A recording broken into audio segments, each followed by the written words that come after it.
Yo, how's it going, guys? I'm back in the workshop today, and the plan is to fix up this GT Gutterball. So I picked this up recently for $60. I believe this model is from around 2010. GT did make these gutterballs for a few years. I think my favorite model they did was that black one from 2009. I'll show a picture here. I just love the triple triangle. I'm just not sure if I'm a big fan about this colorway. To me, the green just gets a little bit lost, but it is my first time seeing one in the flesh, so I'm sure it will warm up to me. The plan is to keep it as original as possible and to keep the rebuild as cheap as possible. There is a few things like the chain, tires, grips that definitely do need replacing, but apart from that, it looks like most of the parts should be salvageable. I'll list the cost of all the parts as I replace them, and I'll leave a cost breakdown in the description below. It looks like it hasn't been used in quite a while. It's got this nice thick layer of dust all over the bike, pretty rusty chain, flat tires. Interestingly, this rear tire still has that molding ridge down the middle, so I don't think it's really been used at all, but unfortunately it has perished and cracked on the sidewalls, which usually happens when a tire is left flat for too long. Also, the rims look pretty good, not much wear on them. The seat was loose and wonky when I picked it up. I'm pretty sure this is the original seat.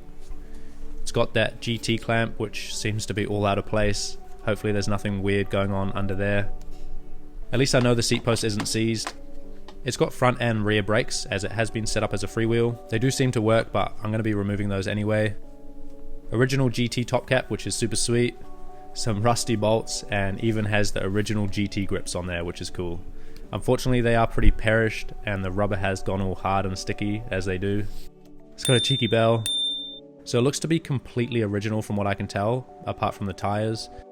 It's even got the iconic GT Mohawk hubs, which look to be flip-flop, fixed, and freewheel.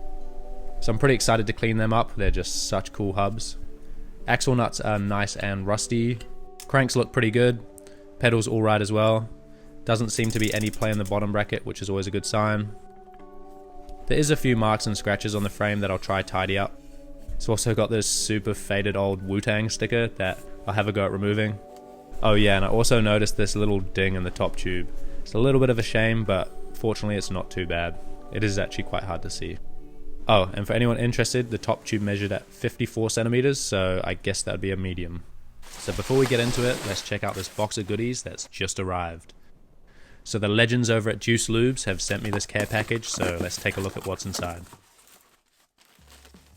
Looks like there's some tubeless valves, a nice cleaning cloth, and also some air fresheners and stickers. Wicked.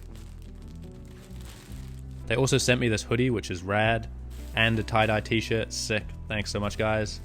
And holy, looks like we've got every spray can and lube in the book in there. Got some hand cleaner, very necessary. Disc brake cleaner, which is super handy as my other ones just ran out. Got some degreaser, cleaning brush, some bike cleaner, that'll be definitely perfect for this job. Some more cleaner, we've got some frame polish, maintenance spray for the rusty bits. Sounds a little bit like this GT. We've got carbon paste, a bunch of different greases, fork lube, chain cleaner, tubeless sealant, detailer, another chain cleaner, some more sealant, and a whole bunch of chain lubes, and a set of cleaning brushes. Man, that is just so epic. I've never had such a nice selection of cleaner and lubes. Just want to say a massive shout out to Rob over at Juice Lubes. Thank you so much. These lubes will service many bikes. Now time to reorganize that shelf. Alright, let's get back into it.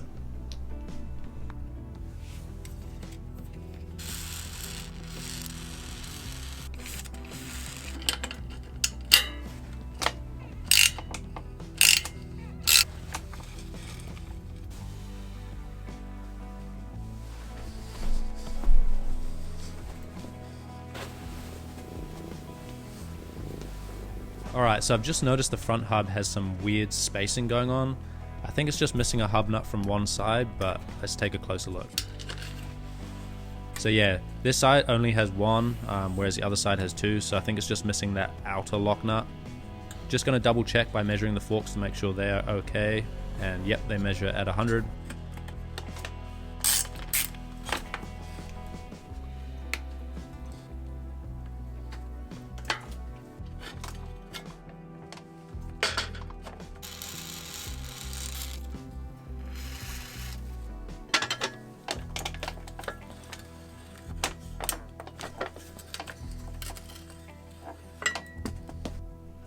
Check out that clearance.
So the headset bearings are pretty rusty and also kind of rough, so I think I'll need to replace those.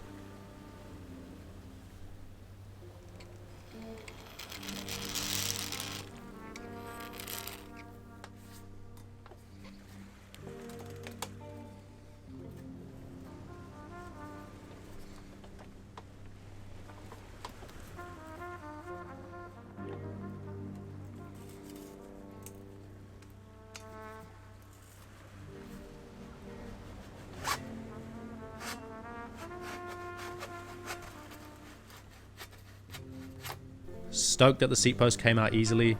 Bit of a shame about the condition though, looks so patchy. Still a bit of grease on the bottom, which is always a good sign.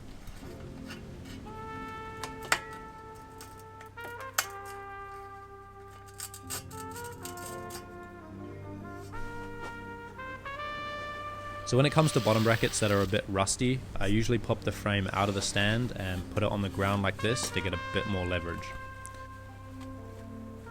So the non-drive side loosened, but the drive side seemed to be a bit more in there. So I decided to change tactics and use a longer tool with a pipe on the end for that extra leverage. Which 99% of the time does the job. And there you go, a nice crusty BB and an even crustier bottom bracket shell. I'm not even sure what that is, probably a mixture of old grease and oxidization, I guess. Now that it's all stripped down, we can take a closer look. A little bit of rust stains on the dropouts, a little bit of tie rub on the inside of the chainstay, not too bad though. Chainstay protector, that definitely needs to go. A little bit of rub on the seat tube, but apart from that, it's reasonably tidy. So moving on to the parts, a few of these bolts are pretty damn rusty.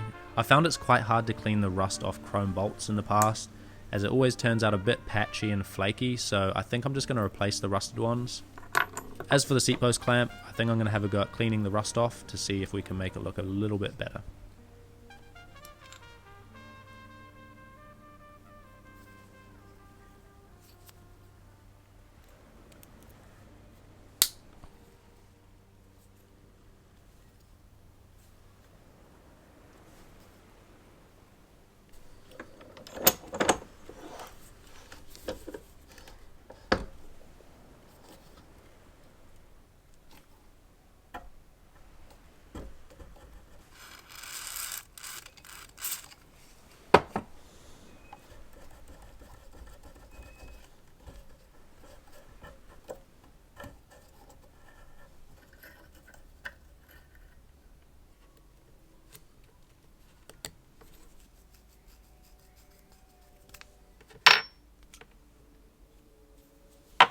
So now that I've got all the rusted parts out, I'm just going to remove as much rust as I can with a wire brush.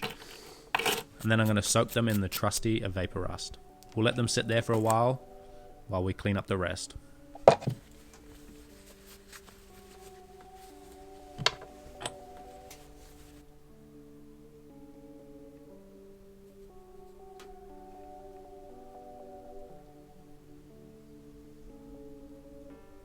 These bearings are just a little bit too worn out and rusted to save, so I'll definitely replace those. Here's a look at the rusty old BB. Surprisingly though, the bearings still feel nice and smooth. Pretty happy with how that's cleaned up. Not perfect, but definitely a whole lot better.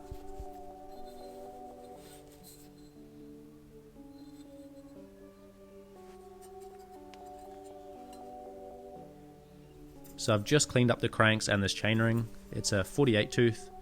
Interestingly though, this chainring has one of those chain catcher pins, which is kind of odd as they are designed to stop your chain falling down that gap between the crank arms, usually on geared drivetrains. But as you can see, there's definitely enough room for a chain to get past there. Anyway, they aren't really necessary on fixed gear setups, so just seems kind of odd why they'd put one on this chainring, as it's even stamped track on the back. Anyway, they're usually pretty easy to remove. I just give it a little wiggle with some pliers and they usually pop out just like that. Much tidier now.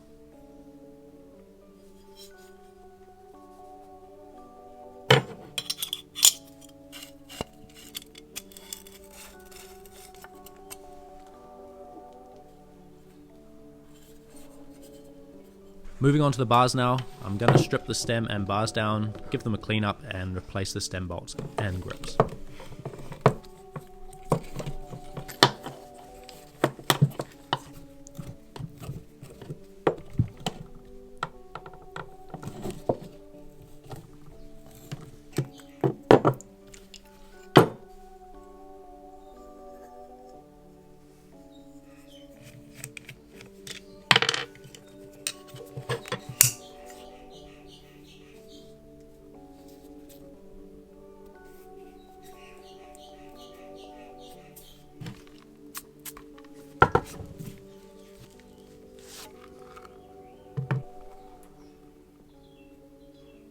For anyone curious, the bars are 56 centimeters wide.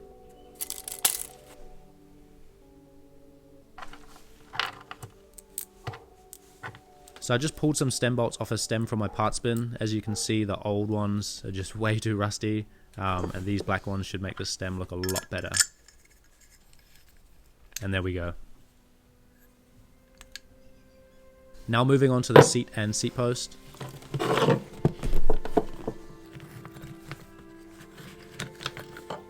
The seat rails have a little bit of surface rust, so I'm just going to use a wire brush and this should take off most of it.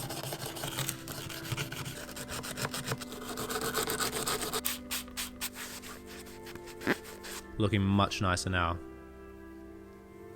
As for the seat post, yeah, unfortunately the paint has started to flake off and it's just looking really patchy. In this instance, I would usually strip all the paint off and polish it silver, but I just don't think a silver seat post would look great with all the black components on this bike. And painting a seat post has never really worked out for me, as it usually chips up really easily. It looks a bit tacky, so I'll have a dig in the parts bin and see if I can replace it. Alright guys, check this out. So I just found this black 27.2 seat post, thought it'd work out perfectly, and then I saw this little GT wing logo. How perfect is that? Totally forgot I had this. Now moving on to the wheels. So it's got a freewheel on one side, and check out this fixed cog. I don't think I've ever seen one this bad. All that chrome is flaked off. It's probably never been used, but yeah, hopefully it's not seized on there.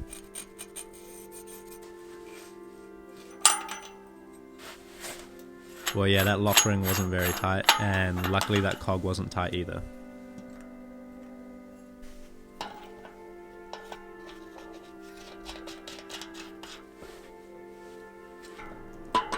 Freewheel came off nicely. Looks like the rear wheel also has some mismatched lock nuts. So I thought I'd give the wheels a little bit of a true. They weren't that bad at all, but I do usually like to get them as true as I can. But when I went to adjust one of the nipples, yeah, this happened. The thing just disintegrated. And this is the reason why I never use aluminium nipples. They always seem to oxidize and turn to dust after quite a few years, so yeah, I'm not a big fan of them. So yeah, this is a little bit of a dilemma. So what I tried to do was use a flat head on the back of the nipple and twist it using the tool as well to get double kind of leverage to loosen it, but the nipple was so bonded to the spoke that it just ended up twisting and snapping the spoke. Here's a look at that nipple. Also, the spokes on these wheels are actually nice DT Swiss ones, so they aren't kind of cheap ones either. Pretty gutted about this one. So I initially thought of replacing all the nipples on the wheels to some new brass ones, but after 2 spokes have snapped while trying to loosen the nipples, I decided there's no real way I can save all these spokes, as the nipples are just fused to them. So I'd also have to replace all the spokes, which means rebuilding both the wheels, which I don't really want to do. So I decided to find some replacement spokes and just replace the 2 ones that I snapped. Now I know this isn't the best solution, as if the wheels ever need to be trued in the future, they won't really be able to. So for the sake of this video, I'm just going to leave them as they are now, and then just do a full rebuild on these wheels in the future. So as you can see, they are actually pretty true, not bad at all, maybe a millimeter or 2 out, but definitely rideable. Luckily the rear wheel is also pretty true.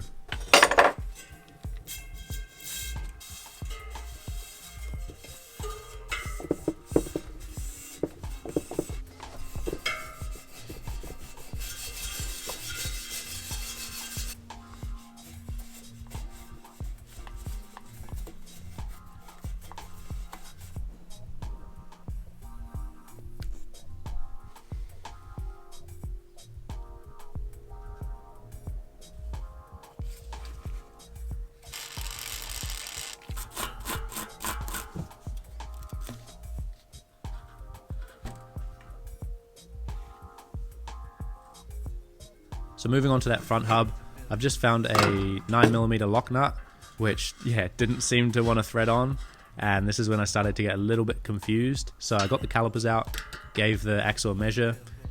The front one measures at 9.47, which seems kind of weird. Let's measure the rear one. That one's also 9.5 as well. And then that's when I realized these hubs weren't your typical 10mm rear and 9mm front. They were in fact 3/8 inch, which is quite unusual for fixed gear and track bikes, as you usually see 3/8 inch solid axles on kind of lower end kind of department store bikes. So I've just got out some other track hubs to measure, just as a little comparison. So these are some Grand Comp hubs, and as you can see, the front measures at 8.85, which is 9mm, and the rear measures at 9.87, which is 10mm. But long story short, neither 9 or 10mm axle nuts will work with these GT hubs, unfortunately, as they are 3/8 inch. And to make it even more confusing, there's multiple thread pitches for 3/8 inch, like 24 TPI, 26 TPI, and also I think 1mm. Here's a 10mm lock nut on a 3/8 inch axle. As you can see, it looks to thread on nicely, but then when you start to wiggle the nut, there's a lot of play. And this is where people can get a bit confused and end up using 10mm nuts on these axles, and what it usually does is end up stripping the threads. Finally, I noticed that the rear axle nuts that I removed from the hub were also quite loose, and turns out, they weren't 3/8 inch, they were actually 10mm, so I'll need to replace those as well. So after that headache of confusion, I went through my spare hub nuts to test out if I had any 3/8 inch nuts, and I found this one that threaded on nicely and had no play at all. So now I need to make sure that it's the right thickness, so I've just measured it and it's just under 4mm, and if I measure the lock nut from the other side, that measures at just over 5mm, so I just need to get a 1mm washer, like this one here. So there you go, they add up to 5mm, perfect.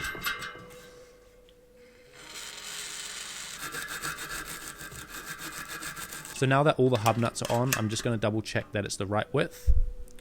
And that looks pretty spot on to me.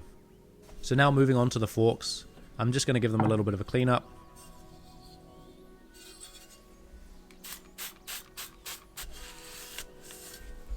You can see here that the inside of the fork end has a bit of rust stain and oxidization. So what I'm going to use here is this auto sol metal polish, give it a little bit of a polish, and cleans up quite nicely. It's also good on light paint marks and scratches like this. I just use it really lightly, as it can end up removing the clear coat on the paint and affect the finish if you go too hard. But pretty happy with that. Now we can move on to the frame.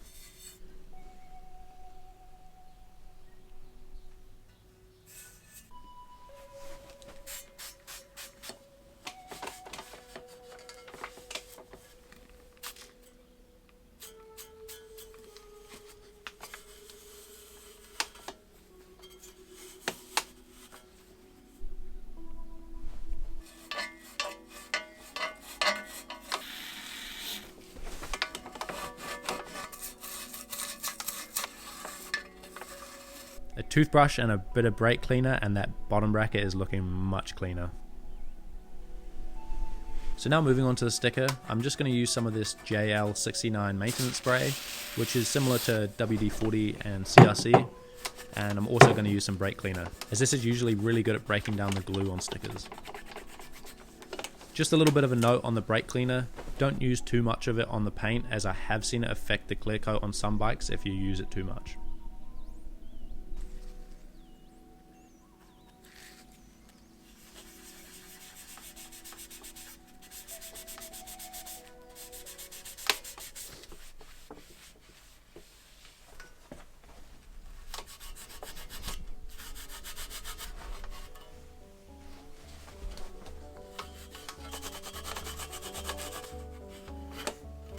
Now moving on to the chainstay protector, I tried peeling it off, but yeah, it's just gone really brittle, so I've just got out the hairdryer to help soften that glue.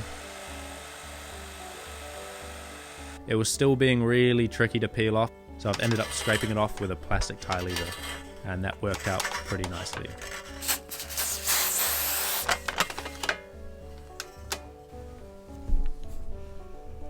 And there we go, the frame and parts have all cleaned up pretty nicely, so let's get into the build. So the vapor rust seems to have done a pretty good job at removing most of the rust. It was in there for quite a few hours and does look a little bit patchy from where that rust was, but it's much better now. I'm just going to grease up all these parts and put it back together.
So I found these bearings which look much better, so I'm going to use these. They are from the parts bin, but let's say $20.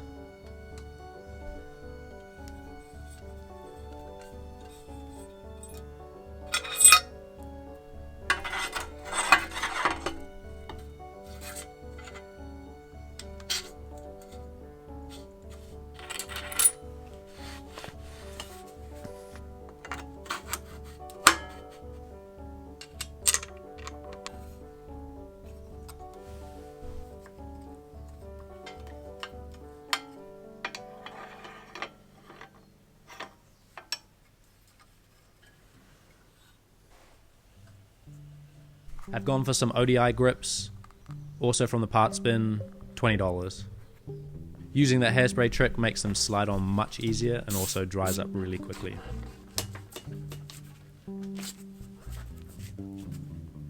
So I was going to use the original ODI bar ends, but as you can see, the aluminium on these handlebars is so thick that there's no way they'll fit without butchering them, so I've grabbed these smaller ones and they should work out better.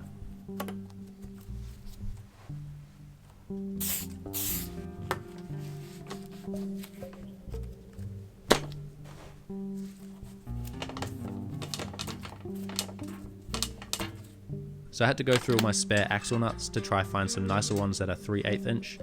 Most of them didn't fit, but I did luckily manage to find these that did. They actually look identical to the old rusted ones.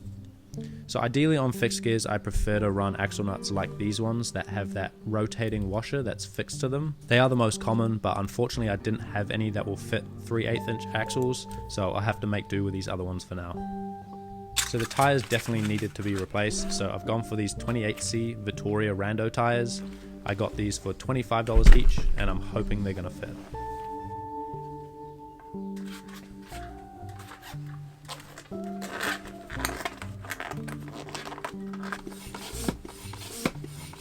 Yeah, so this cog definitely needed swapping out, and also the Lockring just seemed a little bit cheap, and I didn't want to risk stripping the threads on these really nice hubs, so I've gone for this Surly 17 tooth cog and a trusty Dura-Ace Lockring. Both of them are from the parts bin, but let's say $40.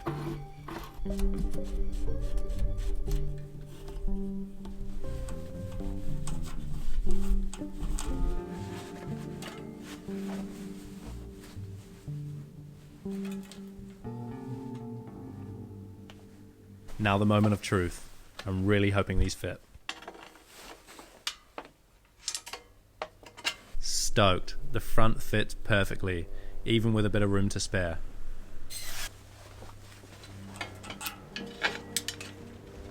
Rear also fits nicely, a few millimeters of clearance each side.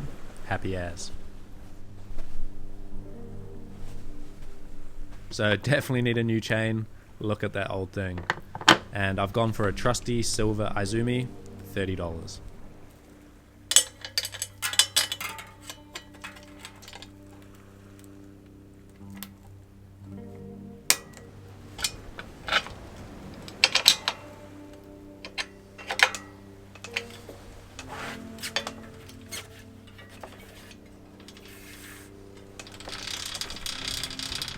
So moving on to the pedals now. These pedals definitely are still fine and usable, but I have decided to swap them out. The axles on them seem to have black paint sprayed over the rust, which is a bit weird. And they also don't feature the cutouts for threading straps through. Now you can actually cut these bits of plastic out, which looks to have been done on one of the pedals here, as you can see. So I guess someone must have ridden with one strap at some point. But yeah, I'm going to use my trusty E-clap pedals with restrap straps.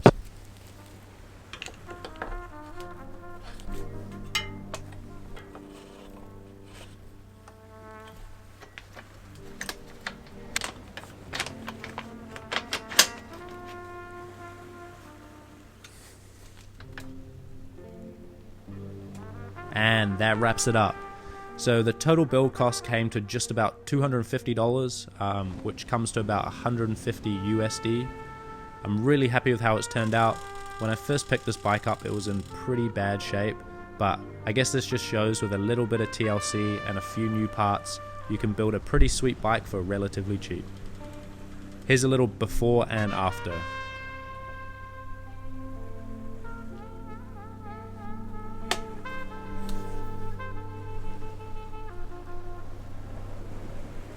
Quite a big difference. The main bummer obviously was the C's nipples. I do think they'll run fine for a little while, but I do plan to rebuild the wheels soon anyway.